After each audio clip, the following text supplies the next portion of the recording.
Okay, so welcome to the Disenfranchised. Matt O'Neill, how are you doing today? Yeah, good to see you, Ed. Yeah, not too bad at all, thank you. Fantastic. And I'm admiring your guitars at the moment behind you.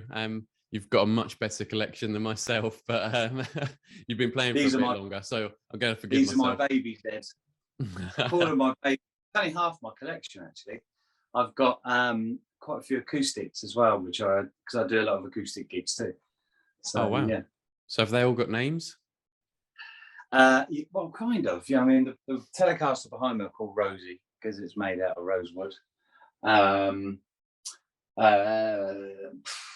mean, this one is called an Irish Falcon. Okay. My Gibson SJ200 I call Monica. It's just my wife's nickname is Monica from Friends, so brilliant. I called her after that. Yeah, so yeah, good. Fantastic. Well, Matt, thank you for joining us today. And just to get things sort of kicked off, really, it'd be good to know what your first job was in your career. So my first job, okay, apart from things like paper rounds and working with your dad and that kind of thing, or working in shops, I did that for a little while. But my first proper job when I left school was I went to work in a plastics compounding factory. Okay. And I worked laboratory technician for the first probably 4 or 5 years, wearing a white coat every day. Nice. And yeah, it was different. It was interesting. So, I mean, I went right in as an apprentice, young apprentice, really. So all I'm imagining when I hear that is kind of loads of test tubes and bubbling kind of cauldrons and that kind of thing, of different colored liquids. Is it like that, or what was the actual kind of day-to-day really like? So it was a bit of both. It was like an industrial laboratory. So there was some pretty big injection molding machines and stuff like that. And there was a quality control department that was testing all the stuff that the plant was making, the great plant outside. But there was also like the research and development side, which literally was a laboratory with test tubes. And we used to we used to make this stuff called glass-filled polypropylene for washing machine drums. Okay. And so we used to boil up all these test bars in things like Persil and Ariel and all these different washing powders, and then test them every day to see how much the detergent is affecting the properties of the plastic, and over time, how long would it last before it starts to be not strong enough. Stuff like that, yeah. Brilliant. And I was a colorist, so I would get given color swatches or a piece of a teapot or something like that. You had to come up with the formulation to match the color. So yeah, it was a bit of fun. Yeah, it's interesting. So was that something that from a young age you were looking at and thinking this is a career I want to go into? No, not at all. I mean, I left school and I knew that I didn't want to go straight away to college or university. My dad was really ill and I needed to be around a little bit. So I thought I'll go to work, earn some money, I can help out with the household stuff and that kind of thing. And I applied for 4 jobs. I applied for one in a bank, and they told me to get lost. One as a draftsman. I nearly got it because I quite liked that kind of thing. One was in Waitrose as a trainee management course, and one in this as a lab technician. And I fancied the lab technician job. Didn't hear from them for a long time. I got the job in Waitrose. It was a bit of a funny thing, really. It was a trainee management course. The first day was a disaster. Had to get there at 5 a.m. and go into this chiller where they had, in those days, hanging pheasants and rabbits and stuff. And I got one whiff of these birds and I was sick. Threw up the chiller. I'd only been there about 6 minutes and they sent me home. Brilliant. But I did that for about 3 or 4 months, but I wanted the job in the lab because it sounded interesting. I didn't know what it was, but yeah, it was good. And I went on to qualifications, day release from there. Cool. So where did that take you? Did you stay with them for a long time and did you stick within that role, or how did your kind of career develop with them? So I stayed in the role as a colorist and quality control technician for about 5 years, and I was getting a bit bored doing that. And I'd gone to college and done a an HND in polymer technology, which is like chemistry, maths, and physics, which is really not that interesting as far as I was concerned. And all these other guys I was working with, one was a doctor of astrophysics, for example, and I was thinking, yeah, they're far too intelligent for me. And a job came up in the production department where I was looking after things like production planning. So, controlling what was made on the plant, where it was made, buying in the raw materials, making sure it was made on time, shipped on time, all of that kind of thing. And all of the logistics too that went with that. So all the transport. And I have to say, when I first went over, it was factory shutdown. And you've got to remember, coming from a lab tech background, everything is long term. You're doing an R&D project. You go into a production thing and everything's by the second. Yeah. And I went during factory shutdown. I was thinking, this is right. Got 3 or 4, 5, 6 blokes working for me. It's really quiet, lovely. And then the plant started the following week. And the first 6 months was an absolute nightmare, Ed, I'll be honest. It was just a complete culture shock. But and you learn to sink or swim, really. And I became quite good at that. And after about 4 or 5 years of that, and you kind of running from pillar to post, but it was a fairly responsible role within the business, I decided that, it wasn't what I wanted to do long term. And I really wanted to learn a bit more about sales and marketing. And I felt that that's where my skills really would lie, because the production job, everyone hated you. You couldn't make the project on time. You were going down to production. They're saying you haven't given us enough time to make it, and it's all that kind of thing. Yeah. But I really learned to be good with people, and that really helped me. And I moved into like a European sales and marketing role within the same company, so kind of a bit of a career progression there. And I did that for about sort of, again, 4 or 5 years, and I was running around Europe. In the plastics industry, we were looking at packaging, did a lot of products with talc, that kind of thing. I won't bore you with the absolute detail, but yeah, it was really interesting and I enjoyed it. And then I had an opportunity to take voluntary redundancy because they wanted me to move perhaps to Japan or places like that. And I just thought, right, at the time, it wasn't really right for me. Yeah, and I guess that international piece, although it kind of sounds glamorous to a lot of people on the outside, I know from going on a few client visits myself in the past, it typically means visiting an industrial estate and then going to a hotel chain that's perhaps not too glamorous, and then flying home again, or traveling home again. So it's never quite as glamorous as it seems, is it? No, well, I used to get a taxi pick me up. I live just outside of Portsmouth at about 4 a.m. Take me to either Gatwick or Heathrow, fly over to wherever I was going, and I'd hire a car.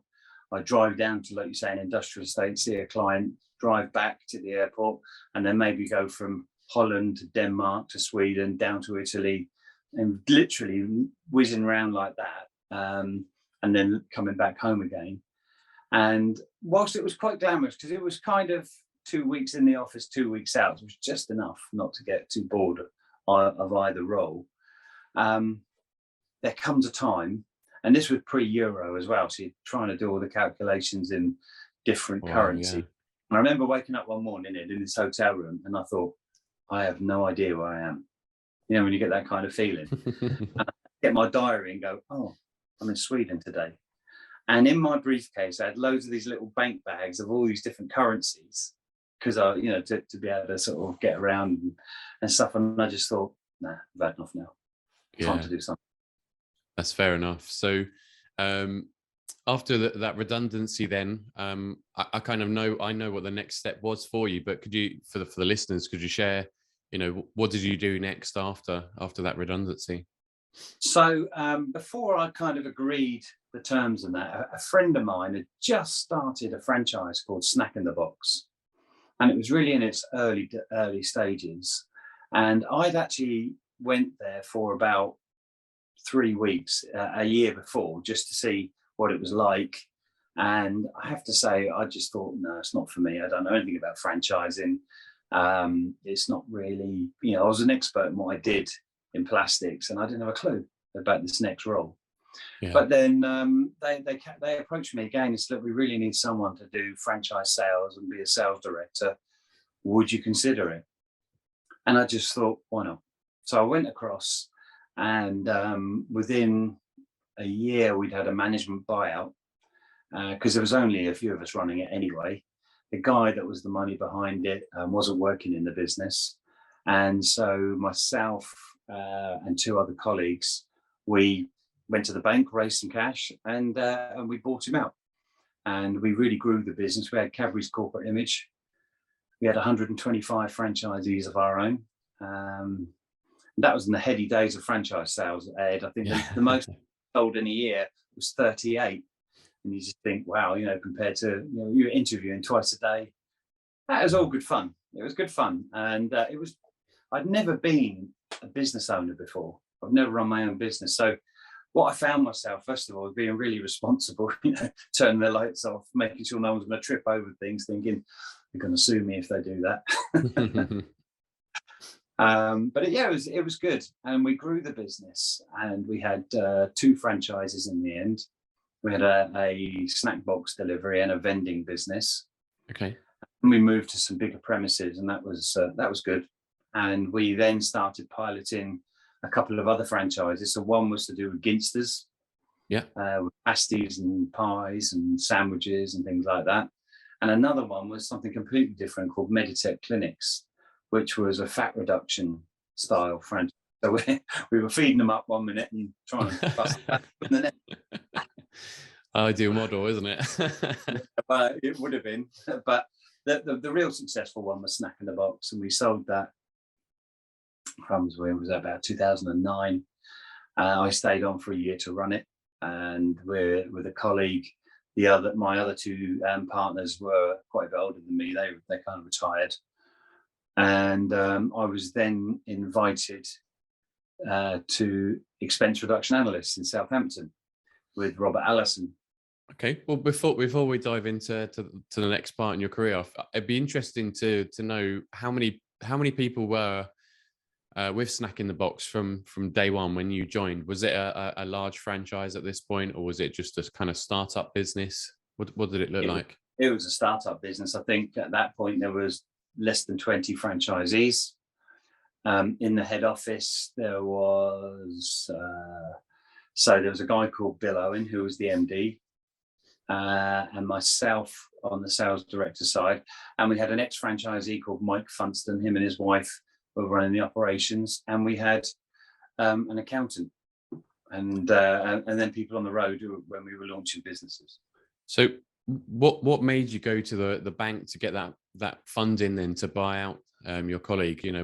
What was driving you at that point? Because I guess you could have continued being an employee and could have grown the business with them, earned some commission from franchise sales, and it could have been fairly decent life as it was. So what motivated you to go into that buyout kind of phase? Well, I think as the 3 people running the business, we just decided that we wanted probably a bit bigger slice of the pie, I guess, and we just felt that it was the right time to approach the owner and say, listen, are you interested in becoming, in a management buyout, so that we could take on the business, and he could then retire. I think which he did, and he moved to Thailand for a while with his wife. Nice. And we then took the business on. Why did I do it? Do you know, I don't really know, Ed, if I'm really it was just, I had this opportunity presented to me, and I was thinking, do I take it? Do I not? Never been a business owner. What did I know? But I just thought, we're running the business, and we're doing it anyway, so why don't we just go for it? I was young enough to go for it, and we did. Yeah. Any fear in that kind of thought process? Yeah. I was hooked up to the eyeballs financially, and if it didn't work, it could have been a little bit disastrous, but we were determined to make it work, and we did. Yeah, that's really good to hear. So just another question around it really quickly is, did you have your own kind of business plan? Because I'm assuming going to the going to the banks, you're going to have to build out some sort of plan and say, this is how we plan to make the money back. So, did you actually write something, and what did it kind of look like? Yeah, this is not textbook stuff now, okay? All right. Basically, because we were running the business, we knew how much the business was generating. We knew how much the costs were to run the business, and we knew how much profit the business was making. And we just thought, if we were able to buy the business, we could use the profit that the business was making, and we knew how much we could borrow from the bank and use that profit basically to pay off the loan. So it's a bit different from a business startup with franchise, and where you get a business plan because you're going from scratch. The business was already running. We were already the directors in the business. So it was just a case of saying, right, well, if we go to the bank and borrow X, we know the profit is Y. We can then buy the business out of the profit that the business was making over a period of time, which is what we did. Okay. And did it go to money back, huge amount of money back to the bank every month at the time, and it was, but all the time it was working, and we were growing, and we were bringing people into the business, and it was successful. We just didn't think too much about it. We just got on with it. Worked hard. But... Yeah, I was going to say, did it all go to plan, or go beyond that, or? It went to plan. It got a little bit hairy around 2008 when the bank stopped lending money, and there was a big banking crisis. Yeah, imagine, Ed, you're thinking, I'm going to sell 20 franchises this year, or 15 to 20 franchises. So you kind of do all your budgeting on that. And from January to June, you sell 10. And you think, okay, we're on target, this is good. And then from June to December, the phone stopped ringing, and inquiries just almost disappear, a bit like COVID, almost. Yeah. And if you did have somebody, the banks weren't lending any money, so they had to have money to do it. And I think we sold one for the next 6 months, and we were thinking, we've done the right thing here, but and so we looked into it and just restructured some of the things that we did. We just made the business a bit leaner, but eventually we sold things recovered, and then we sold the business in good condition to a competitor, funnily enough. and how did that feel, selling the business on? Because you'd obviously put a lot of time and effort into building that business up. I guess it is like your guitars, maybe it's like your baby at that time, right? So how did that feel, selling that on to somebody else? Well, funnily enough, when I was in the plastics industry and I was doing the European sales, I was given a particular product which was not really selling much. And within 5 years, we really did a lot with it, and we went all over Europe, and we were really successful. And I felt really sad leaving the plastics thing, because that was like our baby that we built. Going into Snack in the Box, and again, it was our baby that we built, but it was really, really hard work. And running a franchise network is a bit like having 125 franchisees. It's a bit like having 125 kids. Sometimes they're really good, and sometimes they're a pain in the neck, as is reality of life. So yeah, I think where we've been working really hard, and although it was a fairly short period of time, it was, I think we were kind of ready to move on. I remember the day that we actually sold the business. Personally, I probably would have run it longer, because my two partners were 15 years older than me, and I did actually put a bid in to buy the business off them. Interestingly, because I was ready to perhaps take it on a bit longer. But equally, I would have benefited if the business was sold. So we ended up structuring a deal which was a benefit to me. And when we walked away, in many ways, it was like a massive relief off your shoulders, because you were massively responsible for a lot of things. And I remember walking out thinking, right, that's it. What next? And it was a bit weird, actually. For the phone ringing and all the emails and everything else, to Yeah. Quite.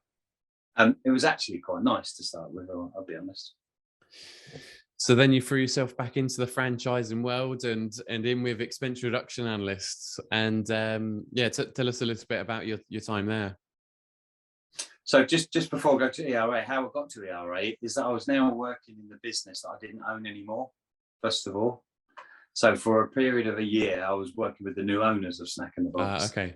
And I have to say, working in a business that you used to own that you no longer own, I don't think it's a great place. I don't think I'd ever do that again, because they love you for the first 6 months and then you're a pain for the second 6 months. So I was quite glad at that point to go. And I was ready, and I think they were ready for me to go as well. It was kind of very mutual. And then I was on a period of garden leave, and ERA reached out to me and asked me would I like to come and help them with their franchise sales. And I thought, well, you know what? I know a lot about man and van franchises now. I don't know much about white collar franchises, so yeah, why not? It would be a good thing to learn for me. It was only up the road. It was 20 miles up the road, although 20 miles, it was an hour and a half to get there in the mornings. That was a shock. Snack in the Box was literally about a 2-minute drive.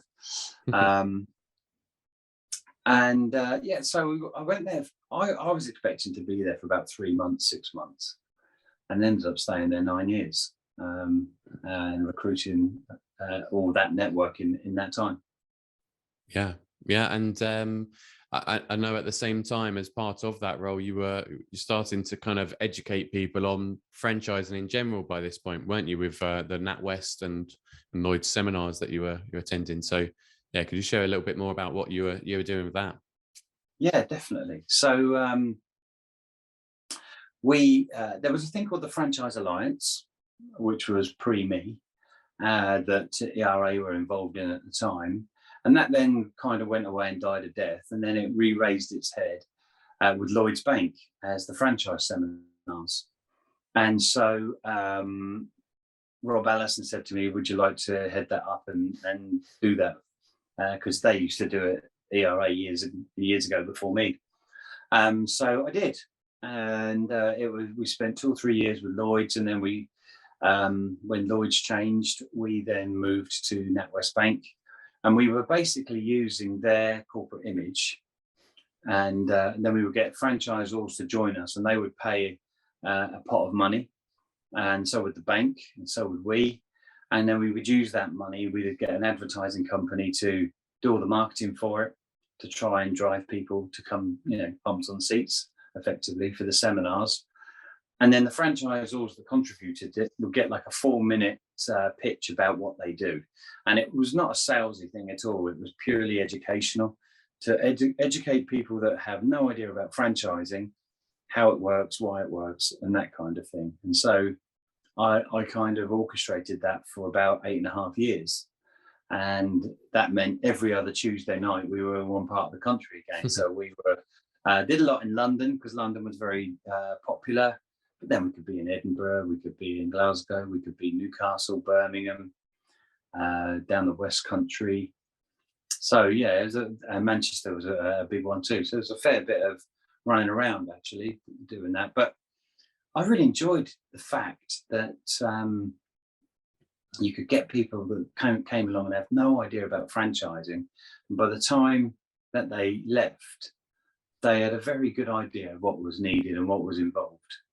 And I enjoyed presenting those. It was good fun. It was a bit Groundhog Day each time, because it's obviously a brand new audience, but you were saying a very similar thing each time. But good. And I still really like that now, actually, working with people that don't know much about franchising. Yeah. No, it's interesting. So after ERA, then you've moved into that world where you're trying to help those people a bit more and more directly, and I guess for multiple brands rather than just the one. So tell us a little bit about what you're doing today. So I left the ERA in August 2019, and I set up my own consultancy called Franchise Advisory Services. And the idea of that consultancy was 2 things, really. One was to work with franchisors to help them with their franchise recruitment, because it's a funny old game, franchise recruitment, and it constantly changes. I mean, when we did franchise recruitment back in the day with Snack in the Box, we had a big budget. We had 100,000 we were spending a year on finding franchisees, and we only spent it in 1 or 2 places. So in those days, it was the franchise magazine and exhibitions, and that pretty much gave us 15 to 20 sales a year, and they were good people as well. Yeah. And then it really fragmented over the time. So I thought, well, franchise advisory services could help franchisors with the franchise recruitment, because after 21 years and it all changing constantly, you get to know a little bit about what you're doing and so on.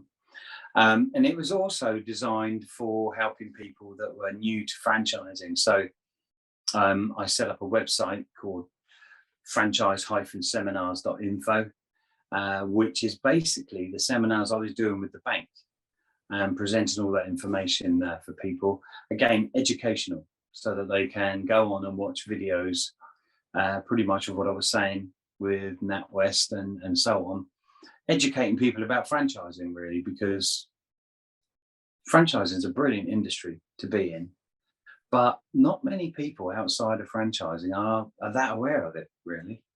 And in fact, people were more aware of it in years ago than I think sometimes they are today. And so it was to raise awareness, really, and to help people in that area. So that was franchise advisory services. And I've since gone on to set up another business with a colleague of mine, Doug Nalin, who is the major shareholder for the Franchising Centre. And I've known Doug for 20 odd years too, when he was trying to flog me some software years ago.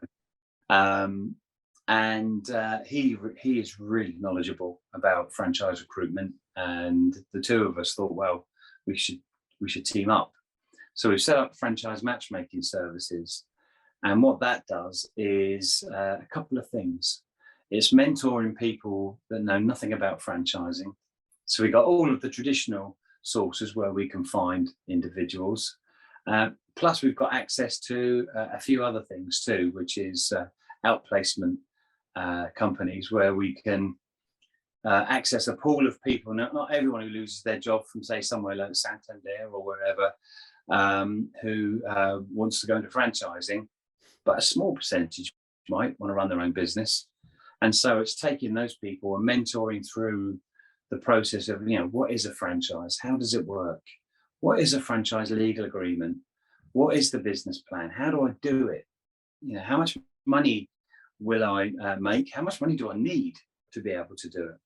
And so the idea is to really educate people, so that when they get to the end of that process, we'll have a pool of people that are looking to invest in a franchise, and we can then recommend them to ethical franchise brands. So we're not really working with people that have only just started. We want to work with really good, strong brands that have been around a while, and then we can recommend these people to those brands. And we'll find out if the territory is available, and the franchisor still has to take them through their process, because they know it best, really, rather than us doing it. And they don't have to take the franchisee on either. But the reality is, they get a really qualified individual. Why wouldn't they want to take them on if it's the right type of person? And then they just pay us a commission at the end of that. Sure. Okay. So no one pays for anything. The people being mentored and the franchisor, they don't pay us until they sign a franchise agreement with that franchise. It's a nice setup. So when speaking with these people then who perhaps don't know about the franchising industry, what sort of questions are you being asked? Well, crumbs. You get everything from, what's the best franchise out there that's the cheapest to buy and the most money I'm going to make? You're not right for franchising. Goodbye. Right the way over to how much money am I going to need? Will it suit my circumstances? What is due diligence? How do I do that? What questions can I ask a franchisor? What is a franchise? I have no idea what it is. So it's literally answering those questions. Yeah. And it's important they get the right education, because I think, just from my own experience, I speak to people and they hear the word franchise maybe and think, multi-level marketing or pyramid schemes or something like this, which clearly isn't once you know all about franchising. But yeah, from the face of it, I guess it can be a bit of a misconception. Do you experience that at all? Yeah, well, I think in the early days of franchising, there were a few dodgy brands about, a few shysters in the industry that were doing that kind of thing, literally trying to sell as many franchises as possible, and having the franchise fee and giving zero support whatsoever. But it's changed and is changing. So there still are one or two brands like it, but not so many anymore. And it's a really, really good industry to work in. Yeah, I guess associations like the BFA really help with that as well, don't they? To put a stamp on, to know that they've been, almost audited, or is audited by somebody who knows the industry. Qualified to be a BFA member. That's why, with 1,000 franchise brands out there, certainly was pre-COVID, and there's less than 400 in the BFA. Well, that's because they either don't qualify or they don't want to be governed by the code of ethics that the BFA stand for. But you know yourself, you talk to your friends, oh, what do you do? Oh, I work in franchising. Oh, what's that? Yeah. Oh, is that Star Wars? Star Wars is a franchise. Well, James Bond. No. Yeah, slightly different. I think the American term there with films and products and things like this, that's kind of taken over in the common vocabulary, hasn't it? So I think it's important to educate people, because I say it time and time again, I think it's an option that everybody should consider in their career. I don't think it's right for everyone, but at least it should be considered. And on that point, it'd be interesting to hear what you think the right person looks like to be a franchisee. Do they have to have certain traits or skill sets in your mind to be a successful franchisee?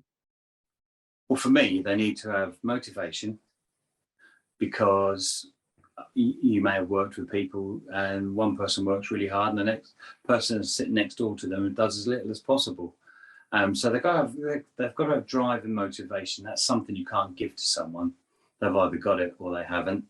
They've got to be teachable, because franchising is all about following the franchise model. The franchisor spent a long time getting the model just right. And what you don't want is somebody coming along and thinking they can do it better, screw up the manual, throw it away. That's no good. You've got to have somebody who's teachable. They've got to have the right circumstances too. They need to have the funds to do it. You can't do franchising on a shoestring. So part of my process when I'm mentoring people is saying to them, is a franchise right for them? Yeah. Because there are a lot of people that should never own a franchise, never be self-employed, because they're not made that way. And I always say to them, look, go and get a job. There's no shame in that. Lots of people work for other people. I did for a long time. And it's just another way of earning money. Yeah, it's interesting, because I think if I'm looking at kind of the younger generations, they're being taught on social media that you have to be an entrepreneur and go out and buy cryptocurrency and drop shipping. That's an easy way to make some money. This is what you should be doing in your life. And I think it's a little bit misleading in some ways. So you'll find people trying to do that, invest in some money in it, and it doesn't really work. Well, I think the balance has really swung the other way, because when I left school, I grew up on one of the biggest council estates in Europe at the time, and nobody kind of opened your eyes to running your own business and being an entrepreneur. No one made you sort of raise your eyes up and look in the distance and think, oh, you could do this. So when I left school, people either went to work on a building site, a factory, on the dole, or become a drug dealer. And it really was like that. I ended up in the factory. So, it was like that. I wasn't much good at construction. I didn't want to sell drugs, and I didn't want to go on the dole. So, Yeah. But you've kind of got it the other way. There's all these ideas and opportunities presented to people, and there's no substance to it. So it needs to come back into the middle. And I think if people really learn about franchising, it is a very, very good way to start your own business, because you don't have to reinvent the wheel. You haven't got to be the one that comes up with a brilliant idea. You can just ride the wave of someone who's created the idea and it's working and proven to work in different parts of the country. I think the difficult part is just being open to being taught. You mentioned earlier being teachable. I thought about buying into a franchise business in the past myself, and whilst I love the idea and I love the concept, I think almost just in my life I've got to try and set up my own business, because I don't think I'd stick to somebody's structure. I think I'd want to create new ideas and push the boundaries too much to be a good franchisee. In all honesty, that may change over time, but I think that's the same for a lot of people. Nothing wrong with having great ideas. But what I used to say to people that when I had my own business is, look, until you know how to run this business and you can tell me how to do it better, you have to do it this way. Yeah. And I think that is fair, because with a franchise, it's proven. Do this. If it's like making a cake, isn't it? Put all the ingredients into the cake, you'll get the cake. You decide to leave the eggs out because you think, oh, I don't like eggs, and you won't end up with a very good cake. So it's that kind of thing. But once you've learned how to make the cake and the cake is good, you might have some better ideas, different shapes, different sizes, whatever, different flavors, different recipes, and you and the franchisor can develop that together. But because the downside of running your own business straight off and not being a franchise, you've got such a much higher percentage rate of failure because you've never done it before. It's guesswork. And in fact, banks don't lend much money for new starts of something that's not franchised, because the risk is much higher and the failure rate is huge. Yeah. Whereas in franchising, the risks are much lower and the failure rate is incredibly low, because people are following the model that's already been proven to work.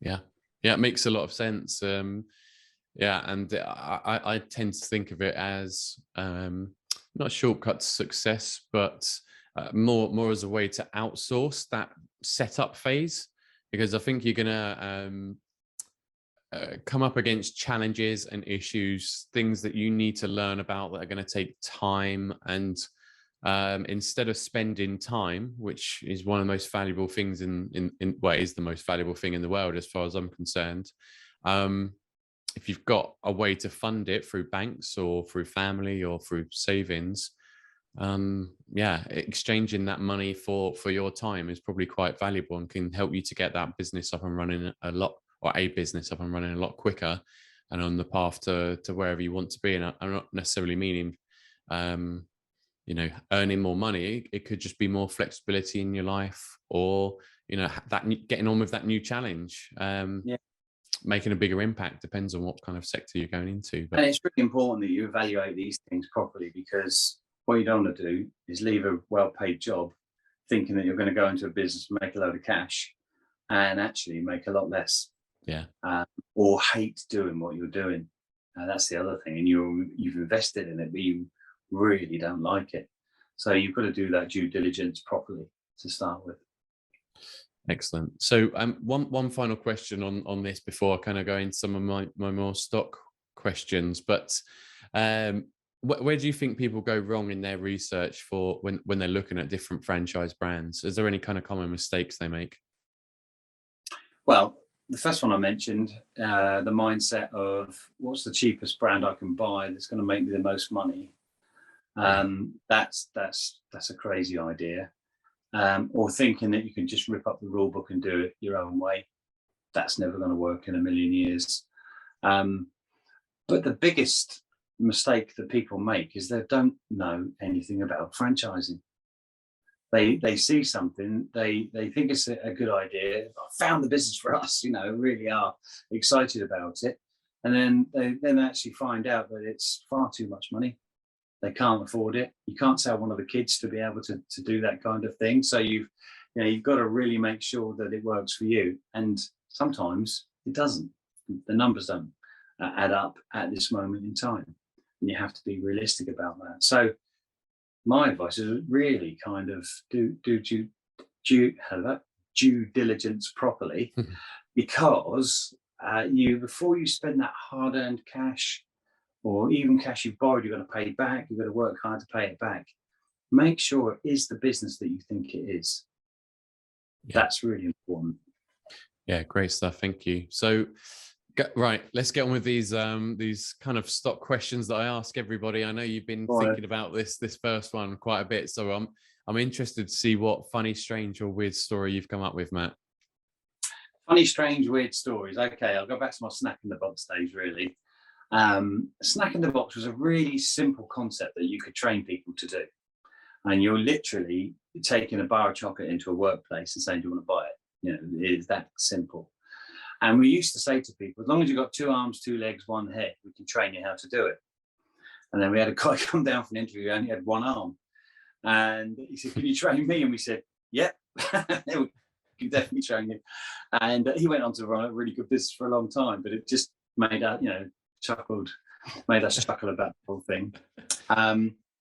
Back in the real early days, when the guy who owned Snack in the Box, before we bought him out, we used to work, before we had our nice offices in Havant, we used to work from his house. So he had a really big house, and then we converted his garage and snooker room and stuff into offices. Yeah. We had a main office, we had a nice interview room, a couple of other little offices, and then I had a really nice sort of lodge type thing out the back. And it was a really lovely room. We interviewed people and looked over the garden. And I was interviewing this couple, and they said, oh, excuse me, your gardener has just stripped off to his pants and got in the pond up to his neck, What? And I'm thinking, so I have a look out the window and I went, oh yeah, that's not the gardener, that's the CEO of the company. He used to do that all the time. He had a load of koi carp and he wanted to sort them out, so he just stripped off and got in the pond, down to his boxers. Amazing. Or 5 in the morning, and we'd get there about 7:45, and people would be turning up at like 8:15 or 8:30 for their first interview, and Joe would be there in the driveway, just in a pair of boxer shorts and his wellies, cleaning the car. Hosing it down. I'm going, Joe, we've got people coming in about 10 minutes. You can't be there in your pants. But that, when you're running your own business, you get funny little situations like that. Or you'd say to franchisees, look, got a really want to write a really nice article in a magazine. Can you send me a great photograph of yourself? And they take something, standing next to the toaster in the kitchen or something. Or the classic would be they'd stand by their van, but they'd park the van in the woods. And I said, you're delivering snacks to the workplace, not burying bodies in the woods. That's what it looks like. I guess that not everybody's that image conscious, are they? Perhaps they're just, the CEO wasn't thinking about it. He's just like, well, I'm doing what makes me happy. He was just like, well, whatever, I've got my pants on. It's his prerogative, I guess, isn't it? It was funny though at the time. Oh, brilliant. Yeah, good stuff. So, inspiring or proud moments in your career? Inspiring and proud moments. Well, we won a lot of awards with ERA, ERA UK, and they were really good moments. One of my favourite stories, I like to see people that come into a business and you just think, not really sure if they're going to be any good. And then you might say, well, I might take a chance on that person. And you see them, absolutely blossom. To see people come in and say, I've never run a business before, I'm really not sure, but can you really teach me how to do it? And then you see them in 5 years' time, they bought a new house or a new car or whatever. That is really great. Or you meet them a year later and you're having a drink with them at the bar and they haven't said, you sold me a pup. They actually say, yeah, it was hard, but I'm really enjoying what I'm doing. But I could just think of one particular guy, I won't say his name, but he was a bus driver from up north. And he wanted to run a Snack in the Box business. Yeah. And we had a few chats on the phone and I'm really not quite sure, but we thought, well, we'll interview him anyway, just to see what he's like.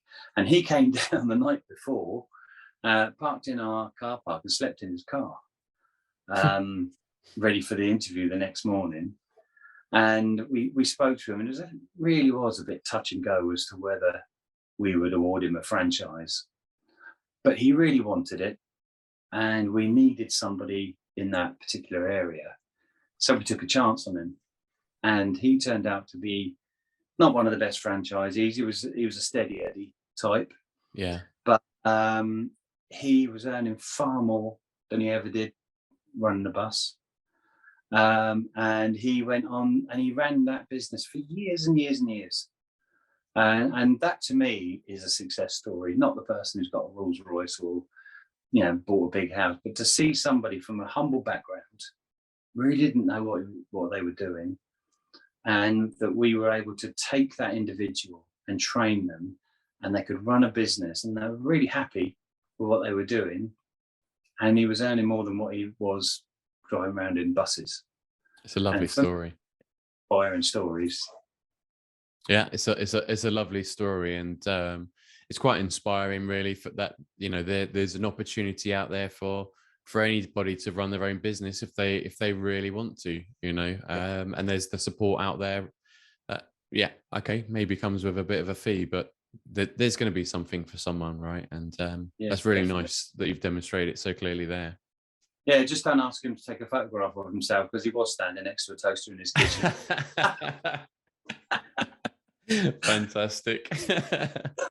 Oh dear, I've seen it plenty of times myself as well, and you have to wonder, don't you? But brilliant. Okay, this is going to go in a national magazine. You surely don't want that. At least clean the side. Oh, excellent. So final question then, and you've already given, I think, lots and lots of advice to anybody who's thinking about buying a franchise license themselves. What would be the most important thing you think is the piece of advice they should take away from this? Okay, well, one of the questions I used to ask people is, can you really see yourself doing this?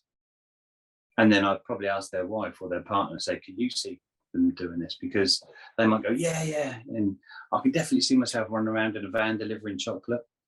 And their wife would be going, sat behind a desk for the last 20 years. Can't see that happening at all. So I think it's really important. Can you see yourself as a business owner? Have you got the drive to do it? Have you got the money, not just to buy the franchise, but to run the franchise, the working capital? And then have you got the money to support yourself until it breaks even and you can start taking a wage out of the business? Because it's not just buying it, the franchise fee, it's buying it, running it, and living whilst you get the business off the ground. And then think about how it's going to affect you, emotionally, financially, and your family as well. What are your circumstances? What are your aspirations? If you like taking your kids to the football on a weekend, you may want to seriously think about not buying a retail franchise, because they're 24 hours a day, 7 days a week. If you can't get out of bed in the mornings, don't buy a bakery franchise. You've got to be there at 2:30. And if you can't even get out until 10 o'clock, well, that's not going to work either, is it? So ask yourself a question: will I enjoy it? Does it suit me and my family? And then when you go and see the franchisor, do you get on with the franchisor? If you don't get on with the franchisor when he's trying to sell you something, you definitely won't get on with the franchisor when he's asking you to do something that you don't want to do. So other things like don't rush into it. Do your due diligence properly. Don't be pressurized. We've only got 4 territories left. We've got 10 people looking for them. Yeah. That's a load of, don't get pressurized and be, pressured into making a rushed decision. Do your due diligence properly. This is a classic, speak to as many franchisees as you possibly can. Because the franchisor is going to put their best foot forward because they want to, which is normal, and that's fine. But you might not be like the top 10%, and you might not be like the bottom 10% either, but you might be somewhere in the middle.